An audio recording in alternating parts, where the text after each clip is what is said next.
Hello my friends, Hank here from Sprues and Brews Scale Modeling. Now, last week I shared a little news video with you all about this very exciting new kit coming out from the good folks over at Academy Models. This lovely little 2024 new tooling Panzer I and Zundapp K750 motorcycle combo in 1/35 scale. Well, as you can see, now I have one. So let's pop this open, let's check out the sprues, the decals, the whole 9 yards. We'll give you all a better glimpse at what we're dealing with here so you can decide for yourself whether or not you want to pick one of these up. With that said, let's head over to the bench. We'll crack this thing open. All right, my friends. So here we are with our new Panzer I and Zundapp motorcycle kit from Academy. This is kit number 13556. As mentioned, all new, brand new 2024 tooling here. So very excited to build this thing up. Folks that are subscribers to the channel, you might have recognized that earlier this week we did a proper very first look at this, but this will be a little bit more of a formal unboxing and review of what we've got inside this kit here. So as you can see, we've got a beautiful full color illustration of these two early war vehicles on the front of the box here. Not too much noise on the front of these Academy kits, just our little logo down here in the corner.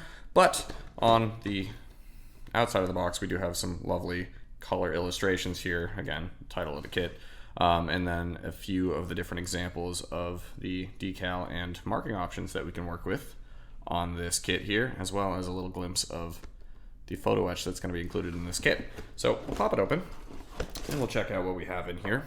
As mentioned, I did open this up earlier this week, so these were all in plastic little baggies, but here are our sprues. Let's go through them. So first of all, sprue A here. As you can see, this has much of our upper hull assembly. We'll go through all of these in detail in just a moment, but just a quick little overview. Sprue B here. This is most of our lower hull, some of our running gear and suspension setup here, as well as a handful of our pioneering tools and some of the other little gizmos that are going to be on the upper hull. We have two identical sprue Cs here. With most of our tracks and our actual road wheels, drive sprocket, idler wheel, all that jazz. As you can see, this is a link and length style suspension here, or track setup here, I should say. So we have all these individual links and our longer runs, as well as some of our shorter runs here. We'll get into all that some more in a minute. And then moving on to our last two sprues, we have sprue Y here. This is most of the motorcycle itself. As you can see, pretty much everything for the bike is on here. And then sprue Z is going to be our two figures, our three figures, I should say, our motorcyclists and our tank commander. So we'll check those all out. Beyond that, I also will say the turret itself, much of the turret, the upper turret, was here, and this little bit of the sprue actually broke off, but there's not any damage to this piece, but that is on a little sprue arm of its own. Beyond that, we have our decal sheet here with the 5 different decal options for our Panzer I, as well as the motorcycle, and some rank insignia here for our motorcyclists and our tank commander. And then we have all of our paperwork. So we'll go into the sprues themselves in a minute, as mentioned, but first let's take a little look at our documentation here, give us an idea of what we're working with. As is common on these Academy kits, we have another little black and white illustration of the cover here, the kit number 13556, and then a nice little paint guide here. If this is helpful to some folks, they have some rundowns of different company paints that you can get here. So we've got Humbrol, GSI, Life Color Testers, Revel, Vallejo, AK Interactive. If you guys have been watching the channel for a while, you know that I am mostly a Vallejo and Ammo by MIG guy, but it is nice to have these little color references on here, especially if you are newer to the hobby. And then opening this up, our first booklet here, Manual 1, starts out with our motorcycle. As you can see, pretty clear here. Some very nice, large, detailed instructions here. And I will say I am planning on building both of these vehicles up with independent videos of their own. So if you do want to come back and get some full guidance, step-by-step guidance, how to build and paint these vehicles up, we will have those on the channel in the coming weeks here. Up by step 5 here, we're putting the saddlebags on our bike. A lot of really nice detail so far. I'm excited to see how this goes together. Academy kits you generally build up quite well. Up by step 7 here, we've got our sidecar. Seats, saddlebags for the sidecar. To step 9 here, some more components of our sidecar. Suspension for that. Step 11 is just the final touches here. Spare wheel on the back and the MG34 assembly. That's going to go for our sidecar gunner there. And then some nice little instructions on how to build up both of our cyclist figures. Lovely. And then on the back of that, we have the first 2 steps. First 2 steps? Did I miss something? No. First 2 steps for our, because we went from what? 11 to 12, yeah. The first 2 steps on our Panzer I itself here, as you can see, German Panzer I. And this starts off with the lower hull assembly. As you can see here, we don't have that simplified bathtub hull that we see with a lot of kits within this price range. I will say, hopefully, if you guys did see the video earlier this week, or the news video last week, this kit is currently listed for about $33 US, which is an absolute steal considering what we're getting here, in my opinion at least. So we do get a full detail bathtub hull, which allows the company to put a little more detail into all of those individual pieces. And that's going to wrap up Manual 1. As you can see down here, we go from Manual 1 to Manual 2 now, so we will do exactly that. When you pull out Manual 2, you will notice right off the bat, we have a correction sheet in here. I believe it looks like there was a printing issue with these steps 14 and 15 here, which are the first steps on Manual 2. They mislabeled some of the suspension sub-assemblies here. So this is a correction here. So be sure if you are building this at home, or if you do decide to pick this up, to just pay attention to these corrections here and use those instead of the actual 14 and 15 here, though there are some additional steps on here that are not corrected. So beginning of Manual 2 is 14 and 15. Opening that up, some more of the detailed little bits of our suspension assembly down here. Our road wheels, return rollers, idler wheel, drive sprocket. We're up to step 17 now, so pretty thorough instructions here. Well broken out though. There's not too much in each step. Step 18 is going to be all of our Lincoln length tracks here. As you can see, we've got 2 nice little reference images here, which I do appreciate. We've got a side profile to show you where each of these parts are going to go. I do really appreciate that, as well as this kind of 3/4 exploded view, which is lovely. Once those are on there, you can go ahead and attach the big chunk of the upper hull here, the biggest piece in the kit. That's step 19. Moving on to step 20, we've got some more armor plating for our superstructure. Again, down here to 21, more superstructure work.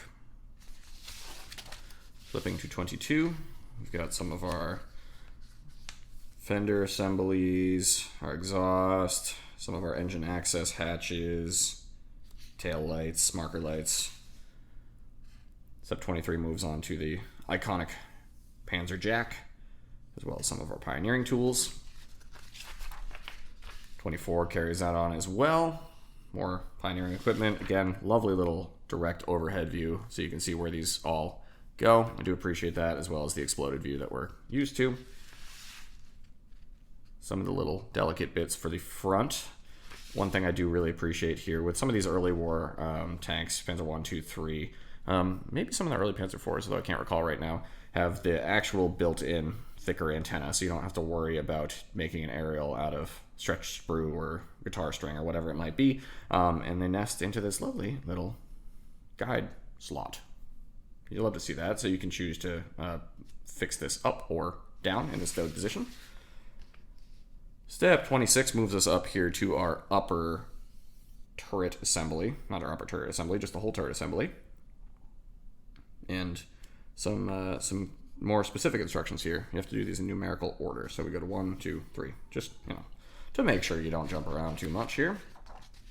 The 2 machine guns that are the main armament of the Panzer I, which is crazy to think. Step 27 here. We have the traditional thread tow cable here, which I may or may not use. I don't really love the thread tow cables, but we'll see once we get there. Attaching our turret. Just seats into place like we're accustomed to with most 135 scale armor kits, so that can rotate freely. And a little option here for the assembly of our Panzer Commander with 2 different heads, so that early cushion Panzer cap or the overseas cap. And then on the back of the booklet here, we have a nice little sprue overview. Again, just so you make sure you know what you're dealing with here. Manual 3 is our full color profile guide here, which is lovely. As mentioned before, there are 5 camo schemes, marking options you can use for the Panzer I itself. First one is 4th Panzer Division in Poland, 1939. All of these are going to be from the very early campaigns, France, the Low Countries, Poland, etc. So our first one is a Panzer IV from Poland in 39. Panzer I from the 4th Panzer Division, I should say. One thing I did notice here, which is kind of nice, you can select if you want these very crisp yellow markings or these kind of worn markings, which is kind of neat there. So we'll see how that goes. We'll check out the marking decal sheets in just a little bit. Version 2 of our Panzer I is 3rd Panzer Division in France in 1940. These first 2 options are in the Dunkelgrau with some brown field applied camo in there as well. Lovely to see. Version 3, back to our yellow decals. This is going to be unknown unit in Poland, 1939. Just our Dunkelgrau scheme here. Simple, simple. Version 4. We have a Panzer I serving in Denmark in the spring of 1940. Sorry about the siren out there if you guys can hear that. And version 5 is a Panzer I. Oh, they're all Panzer Is. I keep saying that. Sorry, guys. 1st Panzer Division in Poland in 1939. Again, simple, just overall gray scheme. And then the basic markings for our Zundapp motorcycle. Just the one option here for that. And then on the back, this is a very nice touch as well. Options or instructions to show you where all of the decals go for our figures here, including for our photo etch gorgets here for our MPs, the motorcyclists. We'll talk about those in a little bit. And the photo etch instructions for the Panzer I itself, for the shroud, for the muffler here, for the exhaust, as well as these little side panel markers for some of the early options on our Panzer I. Now, beyond that, let's look at the actual parts themselves. Well, before we get into the parts, we'll take a look at the decals. I have not popped these out of the plastic yet. We'll just keep them safe for the time being. But again, whole bunch of stuff on this sheet. They look to be relatively thin decals. I don't have a ton of problems with Academy decals. They can be a little thick, like their Tamiya counterparts here, but we will see how those go once we actually get to that stage of the process. And then here's a little glimpse at our photo etch. See how close I can get here with the autofocus. Again, the exhaust shroud, these little side markers for the Panzer, and these beautifully cut gorgets for our 2 cyclists. So I'm excited to use those. That'll be lovely. And now let's look at our actual sprues themselves and do a little overview of what we're working with here. I'll get all of our documentation out of the way. All right. So first of all, the sprues have these lovely little labels on them, which is kind of cool to see. You don't always see that extra bit of detail taken here. Very nice rivet and just textural details on these parts from first glance here. It's thicker plastic. It feels like it's a little thicker than what we have with, or we're accustomed to with Tamiya, which is kind of the benchmark here. But the detailing is quite nice. I don't see really much flash at all to have to deal with here, which is beautiful. Again, you can kind of see some of these rivet details are very nice here on these little parts. Oh, I lied earlier. So our Panzer Commander is over here, but you can see our 2 head options. These do offer a decent amount of detail, especially for plastic parts. The actual injection contact points on these are a little thick. So there's gonna have to be some careful cleanup once you get these off. But the detail, like here's our hand, you can see is actually quite nice. So I do appreciate that. So that's sprue A. Sprue B, as mentioned earlier, is most of our lower hull undercarriage, our lower hull of the Panzer I. Again, you can see some nice little rivet detail here, bolts and rivets and all that, as well as some of the housing for our drivetrain, all that. Suspension arms, or suspensions here, suspension springs, pioneering tools, all nice, crisp, clear details here. This is one of the exhaust tubes that are coming out of the front of the tank here. Those look to be quite nice and detailed. Alright guys, moving on to sprue C here. As mentioned, got two of these, identical. But these are all of the, mostly, well, the tracks are the big raison d'etre here. But you can see some very nice sculpting detail on the tracks. Nice little natural sag there.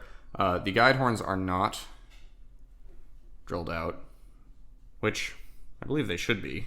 Yes, on a Panzer I. But again, that is okay. We do get that extra little bit of detail there. You know, some people love Lincoln length tracks. Some people hate Lincoln length tracks. I am kind of in the middle. So they do add a nice little bit of detail, but sometimes they can be a bit tedious. And we have quite a few individual links here, as you guys can see. So I am excited to give these a go. We've got some of our wheels and idler wheel and our drive sprocket here. Nice little detail on that. So those should build up pretty nicely. Moving on to our two motorcycle sprues. Well, before that, I should say, here's our little turret, upper turret, number 48. But it's a good little detail on there. That'll work. Just goes to show how small this vehicle would be. Just a little one-man turret there. Sprue Y is our motorcycle. As you can see, pretty much all of the bits are on here that we need for this. Here are the big chunks of the sidecar. Some of the other components there. Engine block, all that jazz. Pretty well detailed. So I'm excited about that. Here's our handlebars. Wheels. Little suspension, leaf springs. All that jazz. The tires do have a quite nice detail here. Let's see if I can capture that on camera for you. Nice detail on the tires there. MG34. In very cleanly molded little MG34 there. Even the straps on the saddlebags have a nice little bit of depth to them, so those will paint up well. I'm excited about that. And then finally our last sprue here is sprue Z. And this is our two motorcycle riders, or motorcyclists. Decent little detail here on these. I'm actually quite impressed. Like, as you can see, look, the boots, the actual feet of these guys are independent pieces, which is amazing. Got our gas mask container here. The helmets, these stall helms are quite crisp. There's, again, a decent little injector connection there, which we can clean that up. No harm, no foul. This, I think, is a beautiful touch. This piece 21 here on sprue Z is a hand holding a glove. That's cool. The heads also, I will say, have the helmet straps molded in, which is mint. Not a lot of people do that, and I really appreciate that. All right. And this, I thought, is actually a really, really cool touch. So pieces 8 and 9 here on sprue Z are 2 bits of the stall helm. So our rider, one of our riders, has some goggles on, as you can see here. So the top piece of the stall helm has the goggles molded right into it, and the bottom piece does not, so you can just seat those two together, and the seam line is covered up by the goggle straps, which is a really clever little way of doing that. So I'm excited about that. I'm really curious to see how these build up. Car 98K and an MP40. Interestingly enough, the trigger holes aren't bored out on those, but no harm, no foul. That's easy enough for us to do. So friends, that is our Panzer I, Aufstrong B, and our Zundapp motorcycle from Academy. I'm excited to build this up. Let me know down in the comments below if you guys decide you're going to be picking one of these up and giving it a go yourself now that you've seen what the actual guts of the kit itself look like. As mentioned, I'm going to try and start building these up now. I don't know if I'm going to start with the motorcycle or the Panzer I, but in any case, I will be building them up because I'm very excited about this little kit. It's a beautiful one. So hopefully this is helpful to you guys. I'm going to get to work on this now, but until next time, my friends, thanks for watching. Be well, happy building. Cheers.